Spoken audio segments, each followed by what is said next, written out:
ನಾನು ಮಾಹಿತಿ ತಗೋಬೇಕ್ರಿ. I have to take some information ಅಲ್ಲ. ಅನ್ಫಾರ್ಚುನೇಟ್ ಈಗ ಇದೇನಾಗುತ್ತೆ ಅಂತಂದರೆ ಇಂಥದ್ದೆಲ್ಲ ಘಟನೆಗಳು ನಡೆದ್ಬಿಡುತ್ತೆ. ಏನಾಗಿದೆ, ನಾವು ಇನ್ಸ್ಟ್ರಕ್ಷನ್ಸು ಸ್ಟ್ಯಾಂಡಿಂಗ್ ಇನ್ಸ್ಟ್ರಕ್ಷನ್ಸ್ ಕೊಟ್ಟಿರ್ತೀವಿ. ATM ಮಾಡಬೇಕಾದ್ರೆ ಏನೇನು ಇರಬೇಕು ಅಂತೇಳಿ ಅವ್ರಿಗೆ ಕ್ಯಾಮ್ರಾಗಳು ಹಾಕಬೇಕು, ಆಮೇಲೆ ಸೆಕ್ಯೂರಿಟಿ ಗಾರ್ಡ್ ಹಾಕ್ಕೋಬೇಕು ಅಂತೆಲ್ಲ ಕೊಟ್ಟಿರ್ತೀವಿ.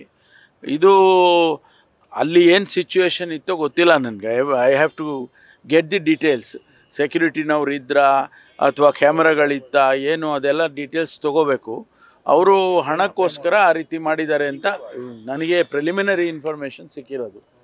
90 ಲಕ್ಷನೋ ಏನೋ ಹಣಕ್ಕೋಸ್ಕರ ಆ ಥರ ಮಾಡಿದ್ದಾರೆ ಅಂತ. ಅದನ್ನು ನಾನು ಕನ್ಫರ್ಮ್ ಮಾಡಿಕೊಂಡು ಡೀಟೇಲ್ ರಿಪೋರ್ಟ್ ತೊಗೊಂಡು ಆಮೇಲೆ ನಿಮ್ಗೆ ರಿಯಾಕ್ಷನ್ ಮಾಡ್ತೀನಿ. ಅಲ್ಲ, ಮೆಸೇಜು ಸ್ವಾಭಾವಿಕವಾಗಿ ಕೆಟ್ಟದಾಗ ಹೋಗುತ್ತೆ. ಮೆಸೇಜ್ ಏನು ಒಳ್ಳೆ ಮೆಸೇಜ್ ಹೋಗುತ್ತಾ? ಇದೆಲ್ಲ ಹಣಕ್ಕೋಸ್ಕರ ಮಾಡಿದ್ದಾರೆ ಅಂತ ಹೇಳಿ ಬಂದಿದೆ ಪ್ರಿಲಿಮಿನರಿ ಇನ್ಫಾರ್ಮೇಷನ್ನು. ಅದನ್ನು ಮುಂದಿಂದ ನೋಡೋಣ. ಏನು ಅವ್ರ ಬ್ಯಾಕ್ಗ್ರೌಂಡ್ ಏನು, ಅವ್ರಿಗೂ ಏನಾದರೂ ಹಣಕಾಸಿಂದು ವ್ಯವಹಾರ ಇತ್ತಾ, ಇದೆಲ್ಲ ಡೀಟೇಲ್ಸ್ ಎಲ್ಲ ತೊಗೋಬೇಕಾಗುತ್ತೆ. ಬರೀ ATMಗೆ ಅಷ್ಟಕ್ಕೆ ಸೀಮಿತ ಆದರೆ ಅದು ಬೇರೆ ವಿಚಾರ. ಆದರೆ ಹಿಂದಿಂದ ಏನಾದರೂ ಅವ್ರದ್ದು ಏನಾದರೂ ಫೈನಾನ್ಷಿಯಲ್ ಟ್ರಾನ್ಸಾಕ್ಷನ್ಸು ಆ ಥರದ್ದು ಏನಾದ್ರು ಇದೆಯಾ ಏನೋ ಗೊತ್ತಿಲ್ಲ.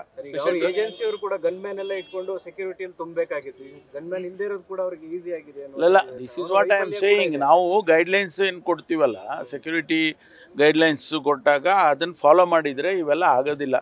ಒಂದೊಂದು ಸಾರಿ ಈಗ ಅಲ್ಲಿ ಬಂದೂಕ ಇಟ್ಕೊಂಡು ಕೂತ್ಕೋಬೇಕು ಅವನು, ಆಮೇಲೆ ಕ್ಯಾಮರಾ ಇರಬೇಕು, 24 hours ಆ ಲೈಟಿಂಗು ಅದು ಇದು ಎಲ್ಲ ಕಂಪ್ಲೀಟ್ ಇರಬೇಕು. ಈ ಥರದ್ದೆಲ್ಲ ಗೈಡ್ಲೈನ್ಸ್ಗಳನ್ನು ಕೊಟ್ಟಿರುತ್ತೆ. ಅದನ್ನು ಫಾಲೋ ಮಾಡಲಿಲ್ಲ ಅಂತಂದಾಗ ಎಲ್ಲಿ ಲ್ಯಾಪ್ಸ್ ಆಗಿದೆ ಅಂತ ಗೊತ್ತಿಲ್ಲಲ್ಲ. ಅದೇ ಈಗ SP ಇದ್ದಾರೆ, SP ಇಂದ ಮಾಹಿತಿ ತೊಗೊಂಡು ಆಮೇಲೆ ಇದು ಮಾಡಿ. ನ್ಯೂಸ್ ಫಸ್ಟ್ ನಿರ್ಭೀತಿಯಿಂದ ನಿಮ್ಮ ಪರವಾಗಿ.